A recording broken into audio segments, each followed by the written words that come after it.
नमस्कार दोस्तों, सोच पे चर्चा में आपका स्वागत है।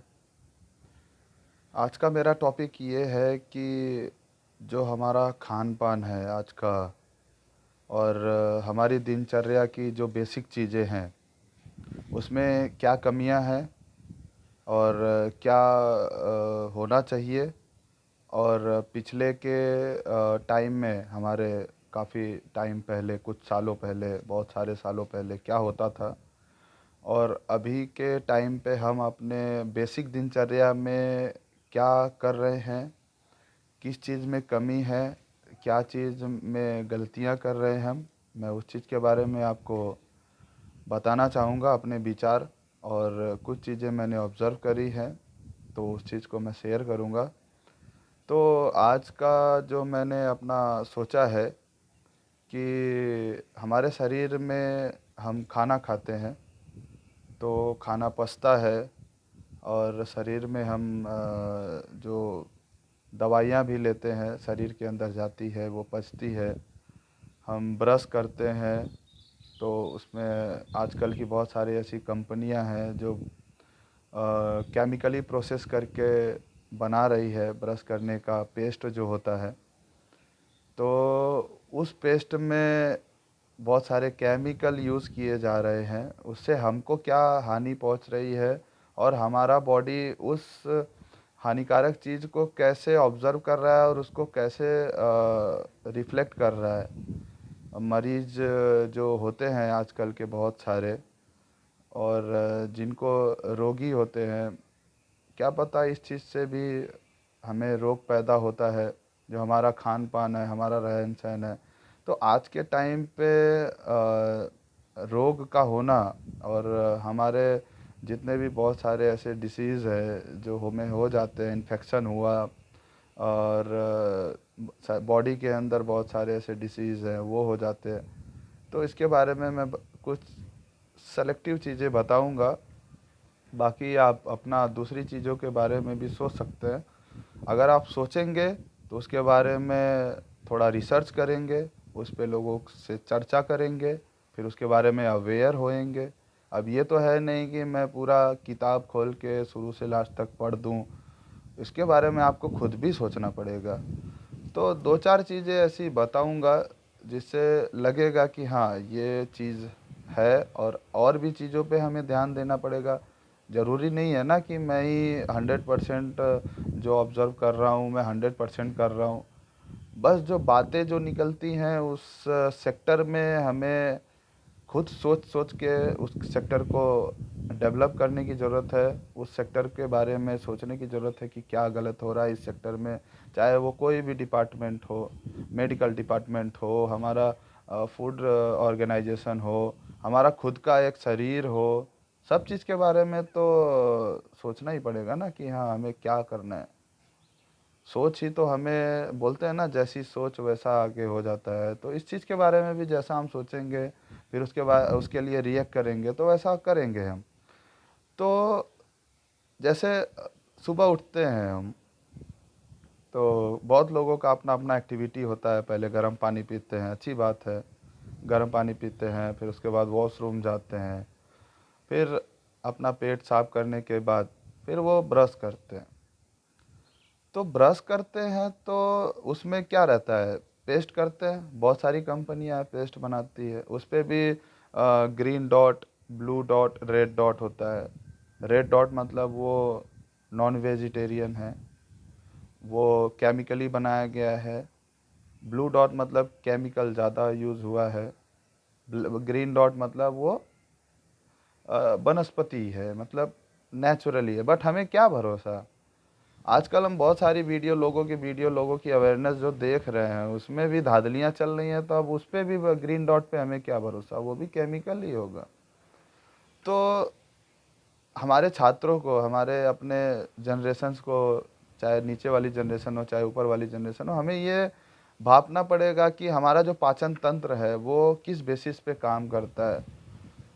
हम सबको यही पढ़ाया जाता है कि हमारा जो खाना पचता है वो जीभ से ही शुरू हो जाता है। जैसे हमारी जीभ से टाइलिन एंजाइम निकलता है, वो खाने को पचाने के लिए पेट में जाता है, भोजन के साथ केमिकल रिएक्शन करता है, सब चीज़ केमिकल रिएक्शन पे, प्रकृति भी केमिकल रिएक्शन करती है, लेकिन प्रकृति भगवान प्रदत्त है, तो इसके लिए हम प्रकृति को ही हमें मानना चाहिए।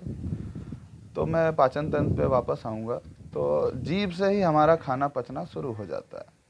जैसे होम्योपैथ दवा है, डॉक्टर के पास जाएंगे, होम्योपैथ एक अच्छी मेडिसिन, मेडिकेशन में मैं तो होम्योपैथ, लेकिन वो थोड़ा स्लो एक्टिविटी देती है, इसके लिए लोग उसके पास नहीं जाते, सबको फास्ट चाहिए। तो आप ज़िंदगी को जितना फास्ट करेंगे उतना फास्ट सब कुछ हो गया है। जैसे कि पहले के लोग 80 साल, 90 साल, 100 साल, 110 साल जीते थे, क्योंकि वो स्लो जीते थे, हर चीज़ को नेचुरली सही करते थे, नेचुरली प्रकृति के साथ दोस्ती बना के रखते थे, सब चीज़ धीरे होता था, खेतों में गोबर की खाद डालते थे। मेरी वीडियो है इस सब चीज़ों में, एग्रीकल्चर के लिए एक वीडियो मैंने बनाई, और भी बनाऊंगा, आपको अवेयर करूंगा।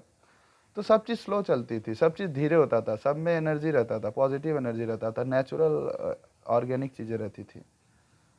उसी तरह जो होम्योपैथ है अच्छी दवा, तो डॉक्टर के पास आप जाएंगे तो वहाँ पे क्या रहता है कि आपके जीभ पे कुछ ड्रॉप करता है, वो जीभ वहीं पे ऑब्जर्व कर लेती है, वो जीभ से ही, हमारा टंग से ही इलाज शुरू हो जाता है। हमारा नर्वस सिस्टम उसको ऑब्जर्व करता है, टंग से ही हमारा नर्वस सिस्टम रिएक्ट करता है, क्योंकि होम्योपैथिक दवा जो है वो नर्वसिंग को चेंज करता है, मतलब हमारे नर्वस सिस्टम में चेंजेस लाते हैं, हमारे हार्मोन्स में चेंज लाते हैं। वो हार्मोनिक दवा, होम्योपैथ हार्मोनिक दवा है, मतलब हमारे हार्मोन्स को ही चेंज करता है, हमारे अच्छे अच्छे हार्मोन्स को स्ट्रॉन्ग करता है, और उस रोग से डर लड़ता है। यही तो फैक्ट है। वहीं पे इंग्लिश दवा क्या है, वो पेट में जाती है, वहाँ पे हमारा लीवर, हमारा पित्ताशय, बहुत सारे ऐसे एंजाइम्स हैं, उसको गलाते हैं, फिर हमारे ब्लड में वो मिक्स होता है, ब्लड पूरे बॉडी में सर्कुलेट होता है। अब वो बॉडी में सर्कुलेट होता है, जहाँ जहाँ वो मर्ज होती है वहाँ वहाँ उसको सही करता है, और जहाँ नहीं होती है वहाँ पे भी ब्लड के थ्रू वो दवा जा रही है, तो बताइए वो इफ़ेक्ट करेगी कि नहीं। इसलिए इंग्लिश दवा में साइड इफ़ेक्ट होता है। हमें हर चीज़ का लॉजिक समझना है कि लॉजिक क्या है, एक्चुअल में क्या लॉजिक है। तो होम्योपैथ दवा टंग से ही ऑब्जर्व हो जाती है, वहीं से इलाज शुरू हो जाता है। तो मैं वापस आऊँगा, तो सुबह जो हम कोलगेट करते हैं, तो जब हम अपने दांत को रगड़ रहे होते हैं, तो क्या वहाँ पे जीभ भी तो अवेलेबल रहती है, तो वो सारे केमिकल को ऑब्जर्व नहीं कर रही होगी, कर ही रही होगी, 100% कर रही होगी, सारे केमिकल को वहाँ ऑब्जर्व कर रही है। वो जीभ को भी नुकसान पहुँचा रहा है, हमारे दांतों के एनामल्स को जल्दी ख़राब कर देता है। पहले दांत के तो उखड़वाने की नौबत, अभी 22-22, 25-25, 28-28, 35-35 साल के लोगों को मैं सुनता हूँ कि मेरा दांत उखड़वाना है, मेरा ये दांत खराब हो गया। पहले के ना दांत उखाड़ने का बहुत सारे डॉक्टर्स थे, ना उतने सारे होते, लोग उखड़वाते ही नहीं थे, ऐसी कंडीशन ही थी नहीं थी। तो बताइए ऐसा डेवलपमेंट हम क्यों मतलब वो करें, एक्सेप्ट करें कि वो डेवलपमेंट हम करने के बाद ही हम दुनिया भर के डॉक्टर्स के पास दौड़ते। हमारे जितनी भी पेस्ट की जो कंपनियां हैं, वो जो पेस्ट बना रही हैं उसमें जो भी केमिकल डाल रही हैं वो तो ऑब्जर्व कर रहे हैं ना हमारा, तो हमारे धीरे वो रिस रिस के हमारे गले तक भी वो पेस्ट जा रहा होता है। तो पाचन तंत्र जो क्रिया है वो टंग से शुरू होकर लास्ट बड़ी आंत तक जाती है। जैसे हम एज फॉर अवेयरनेस बता दें कि हमें बायोलॉजी में ही यही तो पढ़ा जाता है पाचन तंत्र में, कि दूध मुंह से ही पचना शुरू हो जाता है। छोटे बच्चों का जो दूध पीते हैं ना छोटे बच्चे, चाहे मदर का पीते हैं, चाहे छोटे बच्चे गाय का भी पीना पीना उनका पाचन जो होता है ना वो मुंह से ही शुरू हो जाता है। वो आंत तक उनकी आंतें और जो आमाशय होता है वो तो सब सिमिलर होता है, बाद में वो चीज़ों को डेवलप होती है, अपना स्ट्रक्चर चेंज करती है, जैसे हड्डियां भी धीरे धीरे उनकी बढ़ती है, तो मुंह से उनका पाचन शुरू हो जाता है। तो बताइए वहाँ पे दूध भी मुंह से ऑब्जर्व हो रहा है, रोटी बड़ी आंत तक जाती है, छोटी आंत से भी जाती है, बड़ी आंत तक जाती है, तब जाके वो पूरी पच पाती है। हमारी बॉडी जितनी स्ट्रांग रहेगी उतनी उस रोटी का, चावल का, दाल का, दूध का 99%, 100% एनर्जी ऑब्जर्व कर पाएगा। हम फूड जो खा रहे हैं उसको कितना अपने अंदर ऑब्जर्व कर पाते हैं, वो तो हमारे डाइजेशन सिस्टम पे डिपेंड करता है ना। ऐसा तो नहीं है कि मतलब हमने खा लिया, हमें पता है कि बस पच जाएगा, कितना पच रहा है। उस फूड के पर्टिकुलर जो भी एनर्जी उसमें रहती है, बोलते हैं ना कि 100 ग्राम पनीर में इतना प्रोटीन होता है, जो भी होता है। तो आप उस प्रोटीन का कितना रेशियो पचा पाते हैं, आपके स्ट्रेंथ के ऊपर डिपेंड करता है। तो बताइए, ऐसे केमिकल्स हम दातून करें, नेचुरल करें, वो हमारा टंग्स उस नीम की दातून और बहुत सारे शीशम का, अमरूद का, पहले के टाइम पे लोग करते थे, तो उसका जो रस होता है वो हमारा टंग्स ऑब्जर्व करता है, तो पॉजिटिव इफेक्ट लाता है हमारे बॉडी के अंदर। ये जो केमिकली जितने भी पेस्ट वेस्ट आते हैं, चाहे वो पाउडर के फॉर्म में भी मिलता है, बहुत सारी कंपनियां बनाती हैं, तो बताइए उस चीज़ के बारे में हमें अवेयरनेस लाना पड़ेगा ना। हम अभी तो अभी के दिनचर्या में हम रोटी कपड़ा मकान के लिए कमा रहे हैं, लेकिन मैं तो ये ऑब्जर्व कर रहा हूँ कि रोटी कपड़ा मकान, दवाई, संसाधन, ट्रैवलिंग, अब इस सब चीज़ के लिए भी कमाना पड़ रहा है। रोटी कपड़ा मकान तक का कमाने का अगर कंडीशन हो देश में, विश्व में, तब तो महंगाई का हमें प्रॉब्लम ही नहीं होगा, ना हमें स्ट्रगल करना पड़ेगा। इस चीज़ में हमें हर लेवल पे ध्यान देना पड़ेगा, चाहे वो बहुत बड़े लोग हों, चाहे मिडिल हो, चाहे छोटे लोग हों, सब पे को ध्यान देना होगा। खुद की ज़रूरत किस पर्टिकुलर चीज़ से पूरा कर रहे हैं, किस पर्टिकुलर चीज़ से पूरा कर रहे हैं, उस चीज़ पे हमें ध्यान देना होगा। अभी सेकेंडरी मैंने पेस्ट की बात कर ली, वो हमें नुकसान करता है, केमिकली पेस्ट। दूसरा ये है कि जो हम साबुन लगाते हैं नहाते हुए, साइंस और विज्ञान, मनोविज्ञान, हर चीज़, और बायोलॉजी का जो बहुत ही विज्ञान है, हर चीज़ का तो विज्ञान है। तो विज्ञान जो हमारा बायोलॉजिकल विज्ञान कहता है कि जब हम नहाते हैं तो हमारे शरीर के रोए जो होते हैं वो खुलते हैं, उससे पानी भी अंदर जाता है।